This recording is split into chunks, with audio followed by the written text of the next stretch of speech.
Good day everyone, how are you? Before we start for our class, let's have our prayer first. So in the name of the Father, Son, and the Holy Spirit, Amen.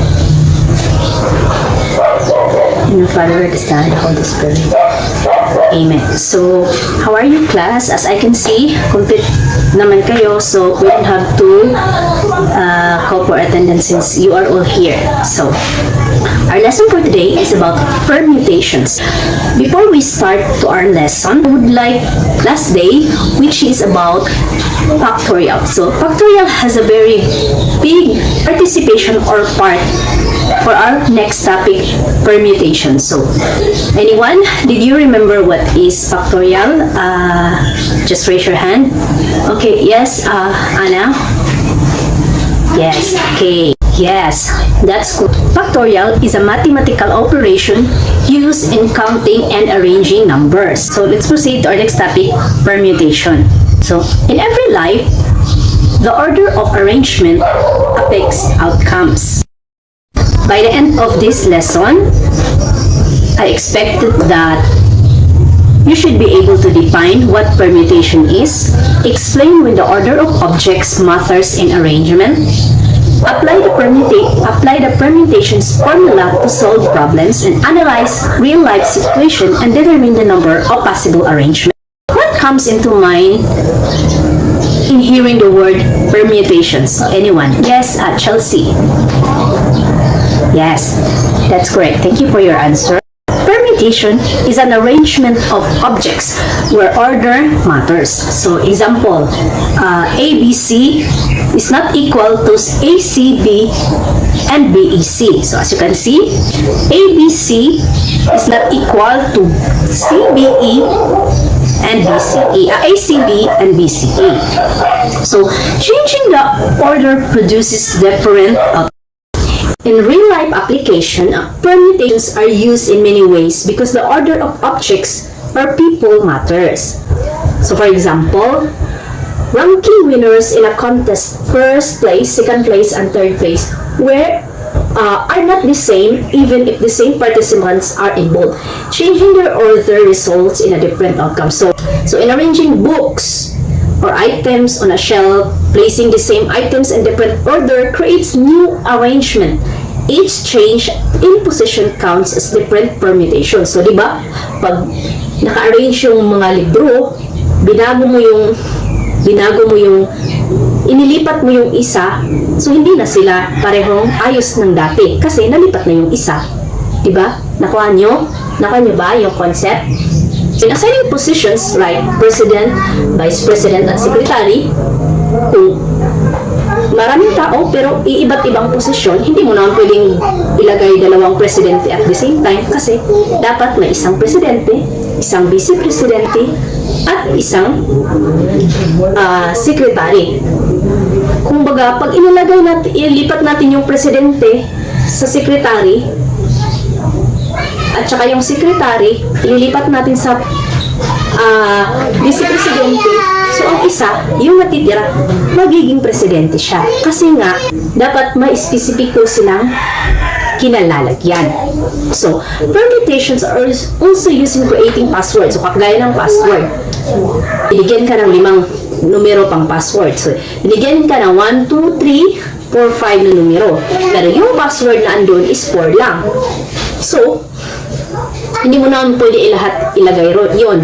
At saka yung 4 na yun, may spesipiko na number na nakalagay doon. Sabihin na lang natin na dapat yung password is 1, 2, 3, 4. So, nang inilagay mo yung password, ginawa mo 2, 3, 4, 5. So, ibig sabihin, ano yung nilagay mo? Hindi mo siya mabubuksan.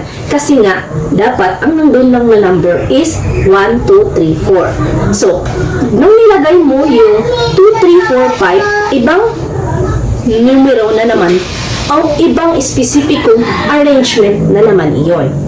Okay? Nakuha nyo ba? Anyone? Okay? Yes? Okay, nakuha mo pala. Okay, salamat. In computing permutation, the formula is NPR or N permutes R is equal to N factorial over n minus r times factorial. O, as you can see, that is the permutations formula, where n is equal to the total number of objects and r is the number of object arranged, or is the number of objects you are asked to arrange. The question is, how many ways can 3 students be ranked first, second, and third among 5 contestants? So, there are 5 contestants. So, anyone who knows what is the n of this problem? Okay, yes, Shalak? Okay, yes, that's right, 5. So, anyone who knows the r? Number of r? Yes, Carlo? Okay, that's correct. 3. So, the equation is 5 permutes 3 is equal to, okay, who knows the formula? Jane, can you answer?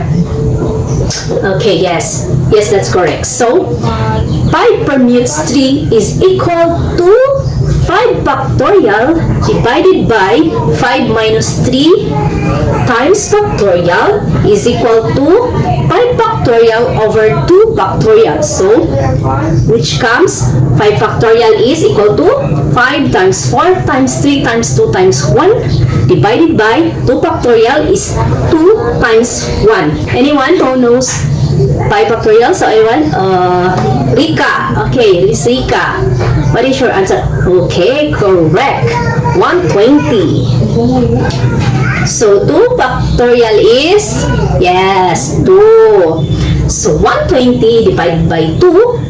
So, 60. So, there are 60 ways possible arrangement para sa tatlong estudyante sa first, second, third place na kanilang makukuha. So, bawat pagbabago ng orders ay ibang arrangement. Para mas maging mabilis, gumagamit tayo ng formula. In permutations, we always say, order does matter. So, bakit nga ba? Why does order matters in permutations? So, kagaya ng sinabi ko kanina, in permutations, A, B, C is different from A, C, B, or B, A, C. Yung mga sinabi ko na yung explanation ko, pag nabago yung kinatatayuan niya, o kinalalagyan niya, mababago rin yung arrangement nila. Even if we have the same items or students, changing the order gives us different outcomes. So, that's why we use permutations to count all possible arrangement when order is important. Kaya nga, importante yung sinasabi ko kanina, importante talaga na alam natin ang formula. Example, sina Ana, Ben, at Carlo. So, si Ana, si Ben, at si Carlo, ang tatlong kalahok. So, lumahok sila sa isang paligsahan. Kung si Ana ang first, si Ben ang second, at si Carlo ang third, iba ang magiging resulta kung si Ben ang magiging first. Kasi nung una, si Ana yung first. Pero paano pag si Ben? Hindi naman pwedeng si Ana at si Ben ang parehong first, di ba? Kapag nabago ang isang posisyon, ang buong pangyayari ay nababago. Nakuha niyo ba, class? Pag nabago ang isang posisyon ng isang bagay, nababago ang lahat ng nasa paligid nito. Yun ang ibig sabihin ng order does matter. Paano pag si Chelsea, binigyan ko ng kulang 99 kasi napakatalino niyang ni Chelsea. Diba? O, matalino si Chelsea kaya alam niya halos lahat naman sinasabi ko. Binigyan ko siya ng 99. Malaki yung mga grades niya sa first grading. Diba? First grading. So, malaki. So, nakakuha si Chelsea ng halos 98. So, naging high honor si Chelsea. Kasi nga, yung math, yung English niya, malaki yung lahat. So, nasa line of 9 siya. So, naging high honor siya. Kasi malaki yung average niya. Pero, nung pumasok tayo sa second grading, si Chelsea is lumiban sa klase ng isang linggo. Kaya, panahon na lumiban siya is hindi siya nakapag-take ng exam. So, yung time na yun, so syempre, hindi na magiging pareho, kahit matalino pa rin naman siya, hindi na magiging pareho yung resulta ng average niya sa first grading at sa second grading kasi nga, nabago ang order ng mga numbers. Nagbago o napalitan yung mga numbers. Parang ganun lang din yun. Yung possibility na mabago ang isang bagay ay nakasalalay sa mga bagay na nakakaisa doon o nakapaloob doon. Nakuha niyo, class? Okay. As I can see, you got the grasp of our topic. Kaya medyo ang ingay-ingay na, pero mabuti yun kasi parang nakikita ko na nakukuha niyo naman yung mga sinasabi ko. Kaya goods yun. Let's try to answer this. Let's practice how many ways can 4 students occupy 2 positions. So, identify the formula and identify the N and the R. Apply the formula, which is N permutes R is equal to N factorial over N minus R times factorial. Anyone? What is the N of this equation? Raise your hands if you know the answer. Don't speak out loud. Okay, yes, Carlo. Okay, thank you for your answer, and that's correct. The N is 4. How about the R? So anyone? So Carlo, don't answer. I think you know already that answer, but let's give chance to others. Okay, Chelsea. Yes, it's 2. Thank you for your answer, Chelsea. So the N is 4 and the R is 2. Now we can answer the equation. So what is the formula? Jane? Can you answer?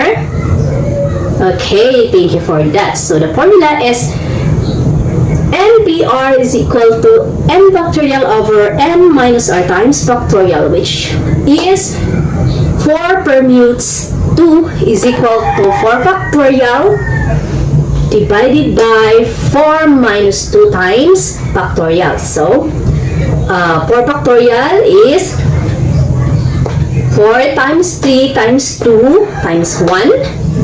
And how about 5 minus 4, I'm sorry, 4 minus 2 times factorial. Okay, let's see, John. Okay, that's correct. Thank you for that. So, the answer is 2 factorial. Yes, so 4 times 1, 4 times 3 times 2 times 1 over 2 times 1. Since 2 factorial is 2 times 1. So, who can answer? What is 4 factorial? Okay. Oh, Alex, there in the box, stop talking, you answer. Okay, you got the right answer. I thought you're not listening, but you're listening. But stop talking while we are discussing in front, okay? Oh, so the answer is 24. So, 4 factorial is 24 and 2 factorial is 2. So, 24 divided by 2 is 12. Okay, correct. There are 12 possible arrangements that 4 students can occupy 2 positions. So, you get the right answers. So, dahil masaya ng lahat kasi nakuha naman natin yung explanation ni permutation. So, bibigyan ko kayo ng aralin. So, yun yung sasagutan nyo. Since we don't have more time left, matatapos na yung oras natin. So, I will give you your assignment, your activity, and you will pass it tomorrow. In a scenario, the scenario is there are 3 students sitting in 3 chairs.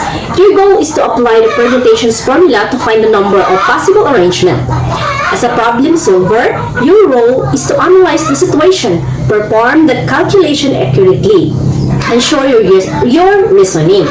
Your product will be clear, written solutions showing the formula and all steps, and a short explanation of why order does matter. So, ilang ulit ko niyo yung sinabi kanina and explain kung bakit nga ba ang order does matter. So, masasagot niyo na yun. So, this is the question. So, you just copy what's written. So, 3 students will sit in 3 chairs arranged in a row. how many different seating arrangement are possible. So, madali na lang yan sa inyo. So, thank you for today, class. Always remember, permutations is a counting technique used to determine the numbers of possible arrangement when order matters. In real-life situations such as ranking winners, arranging objects, or assigning position, changing the orders result in different outcomes. By using the permutations formula, we can systematically and accurately count these arrangements. Understanding permutations helps students make informed decisions and apply logical reasoning in both academic and everyday situation. Before we end our class, let me give you this Bible verse. So, Romans 8:28. And we know that all things work together for good to them that love God. So thank you for today, class. So let's have recap for our closing prayer.